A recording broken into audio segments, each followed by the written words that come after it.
There is no superpower which likes its enemies camped close to its doorsteps. Remember the Bay of Pigs saga? If you are too young to know, it is the name given to the scary saga of imminent outbreak of thermonuclear exchange between US and USSR, when Cuba accepted missiles placements in Cuba. Missiles directed to America, during maritime pseudo-Cold War between US and USSR. US has the territory of Midway, Hawaii, Guam, Puerto Rico, US Virgin Islands, friendly Canada to its north, friendly and dependent Mexico to its south. US purchased Alaska from Russia because it was too close for comfort for US, all of these to establish protective boundaries and bases for potential engagements, mitigating encounters on the soil of mainland USA. Russia acquired territories in its perimeters to establish similar protective boundaries during its formation of USSR, making Ukraine part of USSR then. Ukraine citizenry spoke and still speaks Russian, and even though Ukraine was functioning as pseudo-autonomy, it was okay with Russia as long as Ukraine does not go rogue by aligning itself with the West and establishing to cement its Western alliance by requesting to join NATO. We will not go into why USSR disbanded, except to say the fact that breaking up does not mean that it let go completely, these countries. It is sort of understanding, where the surrounding countries of previous USSR are allies and align with Russia, just like Hong Kong and mainland China or Puerto Rico, US Virgin Islands and US. Russia also positions those surrounding countries as its perimeter buffers, just as US does with its outlying territories. Donald Trump was not going to facilitate provision of defensive armaments to Ukraine as long as he remains in office of US presidency, because Donald is a friend of Vladimir Putin, and that was why Zelensky was denied visit to the White House by Donald Trump when he was the president, and as a gamester that Donald is, he was going to use the White House visit request to blackmail Zelensky to dredge up bogus stories in order to smear the Bidens, and to help Trump's re-election campaign. He was never going to grant the access, know-how, because he is in bed with Putin. Now that Biden is in office, Zelensky was granted access to the White House, US military support, and probably more amongst other things, of course, maybe even US base in Ukraine, who knows. These notions and what Russian intelligence could have ferreted about Biden-Zelensky agreements led to Russia preemptive warning against anything close to Ukraine's president's ambition for Western alignment. In spite of Russia's serious warnings to Ukraine's newly elected president, Zelensky seems to have an ambition to establish and flex, to show his adequacy as a leader because, prior to his running for office, he was an actor. Plus, I suspect, he wants to fulfill his deal and agreement with US as a Western alliance. This is high-stakes international gamesmanship, of course, so Russian intelligence apparatus could have figured out all these things to marshal up its military arsenals in preparation for preventing the implementation of Ukraine's plans. Elementary, my dear Watson. Russia was transparent in issuing warning to Ukraine of its intentions if Ukraine pursues its plans as Western ally, but Ukraine was adamant. For over a month, Russia was patiently stating his intentions and offering options to Zelensky, but to no avail. When Zelensky requested to join NATO, all bets are off, no more talking, it's time for action by Russia. Vladimir Putin's Russia must now show that it means what it says, to establish power over its territory and reclaim what he deems as his. Still, for over 4 weeks, Russia was trooping its convoy of arsenals, tanks, soldiers, trucks, artilleries, slowly showing its seriousness, but Ukraine, US and the rest of the world were taking Vladimir for granted. The West was bluffing, stating that Putin would not attack, and that diplomacy would win the day to avert escalation of the situation to prevent outright war. Putin pursed to let the citizens come to mainland Russia.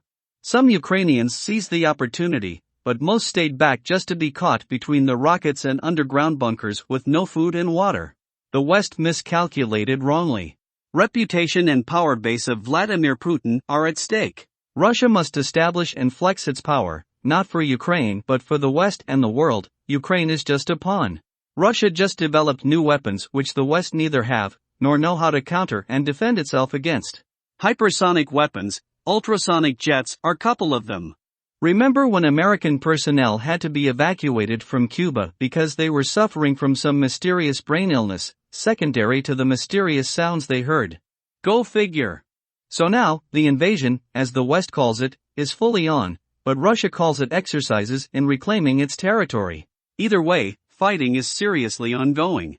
At the time of this writing, all diplomatic endeavors, maneuvers, and muscling are off, for lack of fruition. Exchange of military fires are ravaging Ukraine, people are dying left and right, carnage, destruction, suffering, establishment of dominance and pushbacks are happening. It reminds me of the medieval jousting of two camps.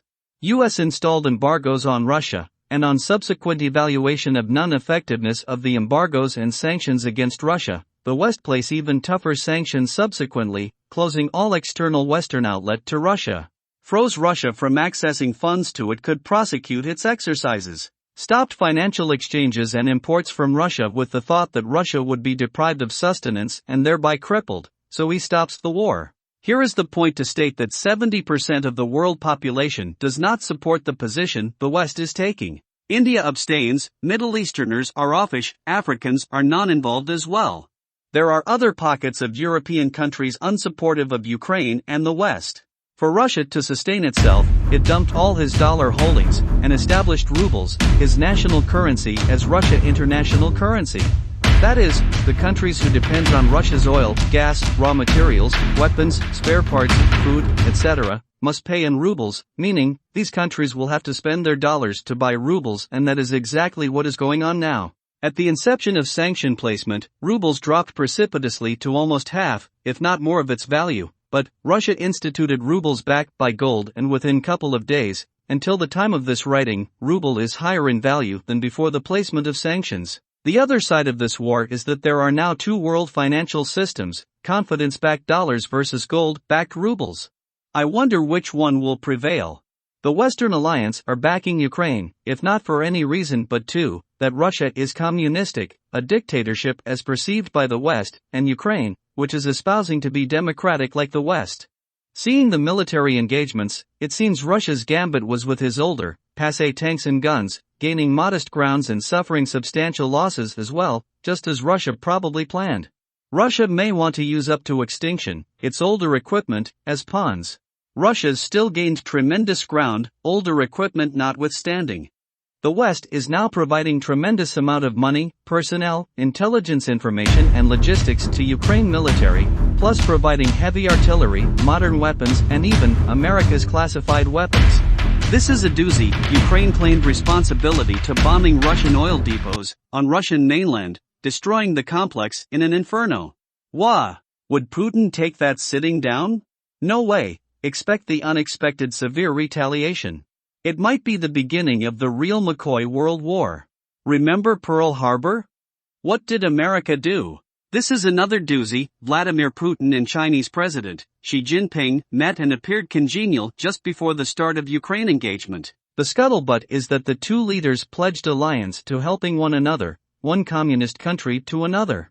Who would expect anything less? Don't NATO members buttress one another? Oh, I remember to remind you that when Trump was in office, he severed U.S. membership in NATO, but reinstatement of U.S. into NATO was one of the first things Biden did, as U.S. president. Can it not be concludable that Donald Trump had it planned, along with Vladimir Putin, to weaken NATO, guarantee his continuation of U.S. presidency, with the help of Putin and Zelensky's smearing of Biden, to take U.S. over as a dictator, just like his friend, Putin?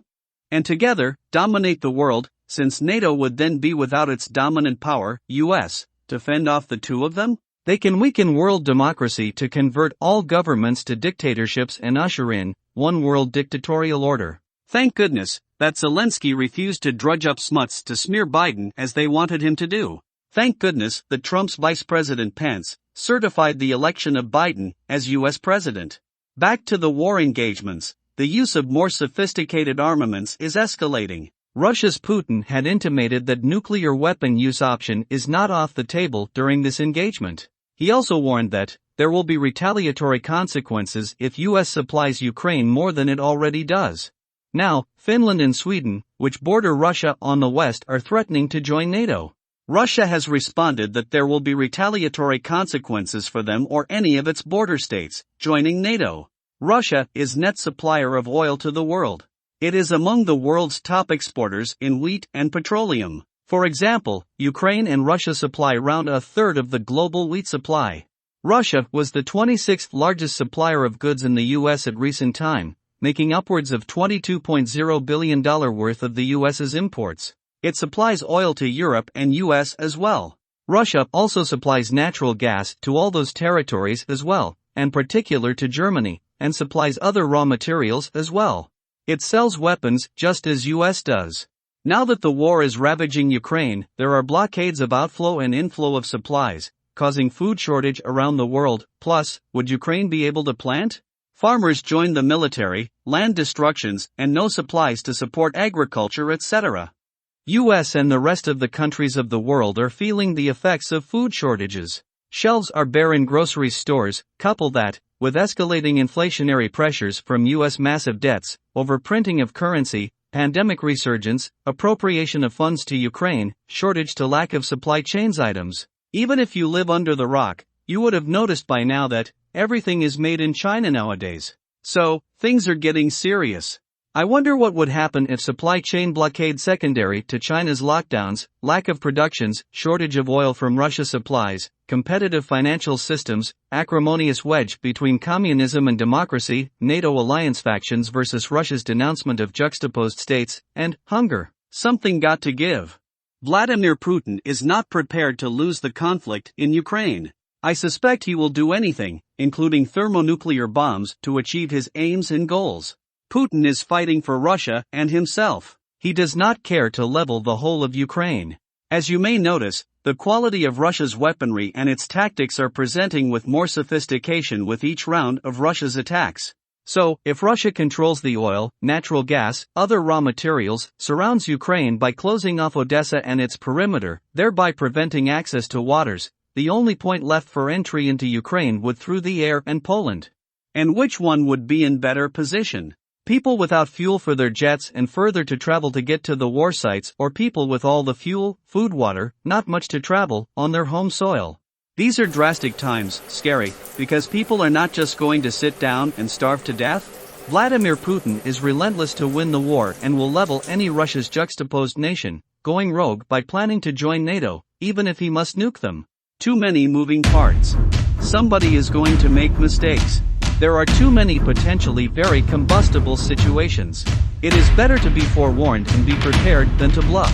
Can you fathom third world thermonuclear war in all of these? Or, are you wearing my rose-colored glasses?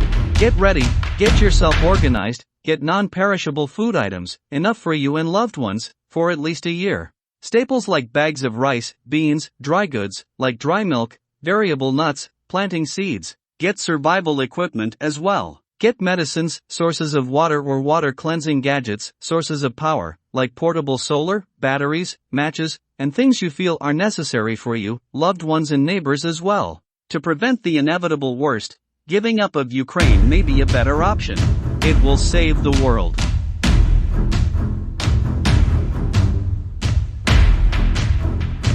Thank you for watching thus far. Hope we contribute substantially to you as we intend to do. If you subscribe to our channel, you'll be promptly notified of our new videos. Give us thumbs up only if you can help, but give up thumbs up. Below shows the links for mastermind sessions and group interaction areas. One-on-one coaching for you as you desire at www.xbrosserv.com. Click the links below. Cheers!